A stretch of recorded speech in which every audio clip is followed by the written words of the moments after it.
जय श्री राम, जय श्री राम, जय श्री राम।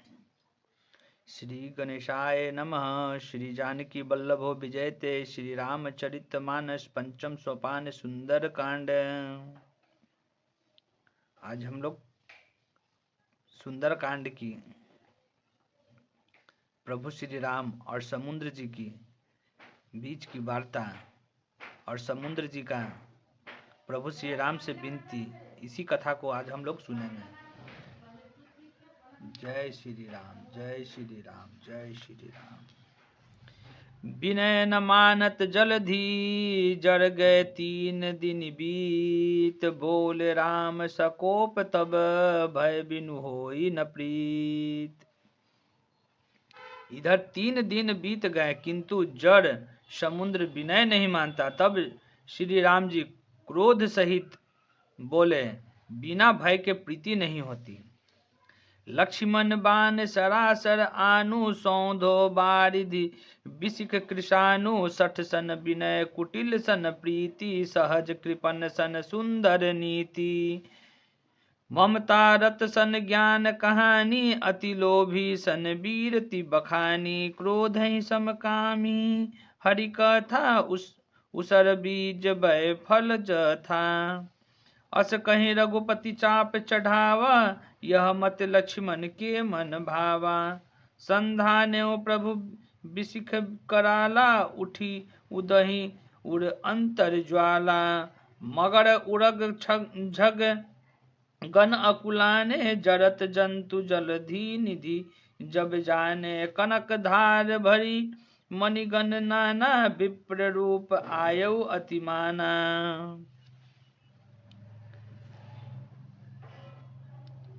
प्रभु ने कहा, हे लक्ष्मण, धनुष बाण लाओ, मैं अग्नि बाण से समुद्र को सोख डालूं। मूर्ख से विनय, कुटिल के साथ प्रीति, स्वाभाविक ही कंजूस से सुंदर नीति है। ममता में फंसे हुए मनुष्य से ज्ञानी की कथा, अत्यंत लोभी से वैराग्य का वर्णन, क्रोधी से सम यानी शांति की बात और कामी से भगवान की कथा, इनका वैसा ही फल होता है जैसा ऊषर में बीज बोने से होता है। अर्थात ऊषर में बीज बोने की भांति यह सब व्यर्थ जाता है। ऐसा कहकर श्री रघुनाथ जी ने धनुष चढ़ाया। यह मत लक्ष्मण जी के मन को बहुत अच्छा लगा। प्रभु ने भयानक अग्नि बाण संधान किया, जिससे समुद्र के हृदय के अंदर अग्नि की ज्वाला उठी।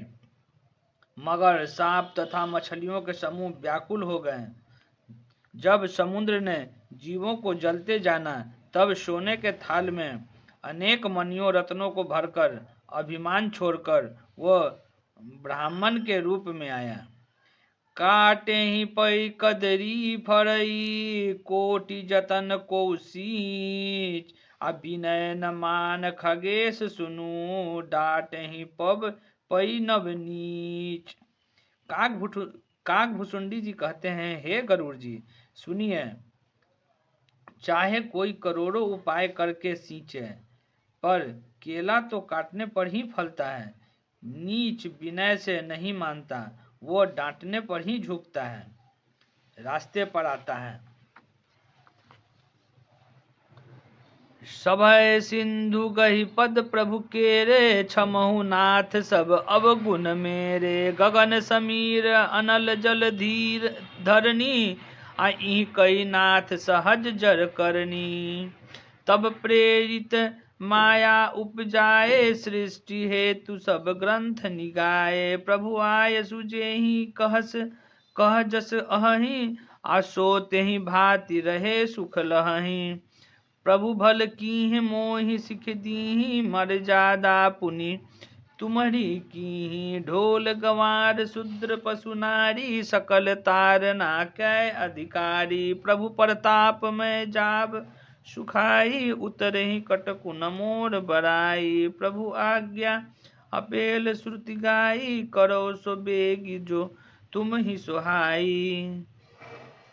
समुद्र जी ने भयभीत होकर प्रभु के चरण पकड़कर कहा, हे नाथ, हे मेरे नाथ, मेरे सब अवगुण दोष क्षमा कीजिए। हे नाथ, आकाश, वायु, अग्नि, जल और पृथ्वी, इन सब की करनी स्वभाव से ही जड़ है। आपकी प्रेरणा से माया ने इन्हें सृष्टि के लिए उत्पन्न किया है।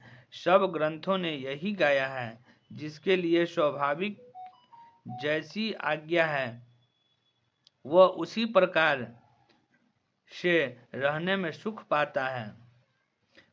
प्रभु ने अच्छा किया जो मुझे दंड दिया, किंतु मर्यादा जीवों का स्वभाव है, भी आपकी ही बनाई हुई है। ढोल, गंवार, शूद्र, पशु और स्त्री ये सब शिक्षा के अधिकारी हैं। प्रभु के प्रताप से मैं सूख जाऊंगा और सेना पार उतर जाएगी। इसमें मेरी बड़ाई नहीं है, मेरी मर्यादा नहीं रहेगी। तथापि प्रभु की आज्ञा अपेल है, अर्थात आपकी आज्ञा का उल्लंघन नहीं हो सकता, ऐसा वेद गाते हैं। अब आपको जो अच्छा लगे मैं तुरंत वही करूं। सुनत विनीत बचन अति, कह कृपाल मुस्काई। अजहि विधि उतरै कपि कटकू, तात सो कहूँ उपाई। समुद्र जी के अत्यंत विनीत वचन सुनकर कृपालु श्री राम जी ने मुस्कुराकर कहा, हे तात, जिस प्रकार वानरों की सेना पार उतर जाए वह उपाय बताओ।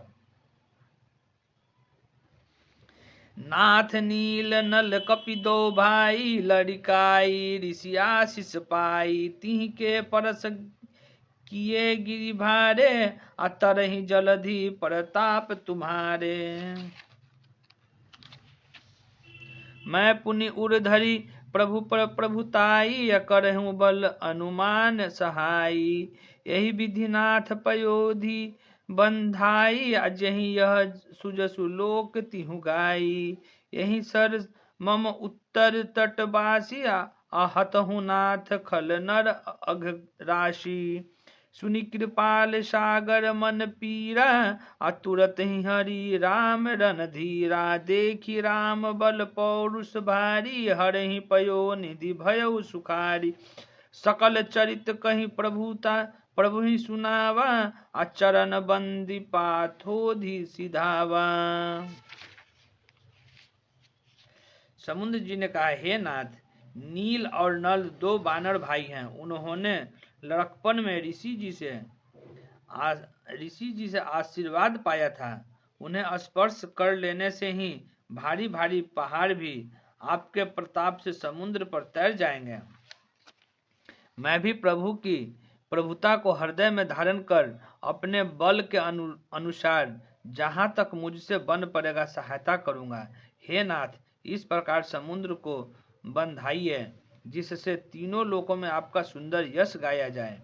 इस बाण से मेरे उत्तर तट पर रहने वाले पाप के राशि दुष्ट मनुष्यों का वध कीजिए। कृपालु और रणधीर श्री राम जी ने समुद्र के मन की पीड़ा सुनकर उसे तुरंत ही हर लिया, अर्थात बाण से उन दुष्टों का वध कर दिया। श्री राम जी का भारी बल और पौरुष देखकर समुद्र हर्षित होकर सुखी हो गया।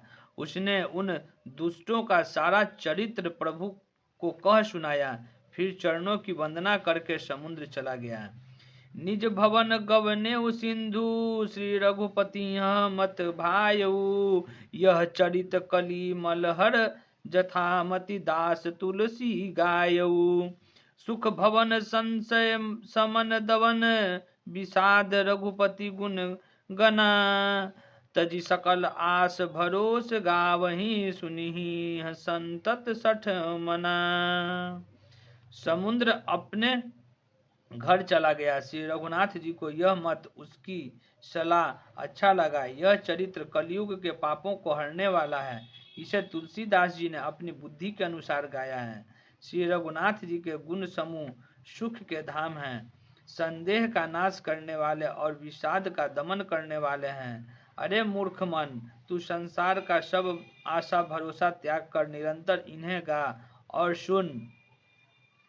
सकल सुमंगल दायक रघुनायक गुणगान, असादर सुनहित तरही, भव सिंधु बिना जल जान। श्री रघुनाथ जी का गुणगान संपूर्ण सुंदर मंगलों का देने वाला है। जो इसे आदर सहित सुनेंगे वे बिना किसी जहाज अन्य साधन के ही भव सागर को तर जाएंगे।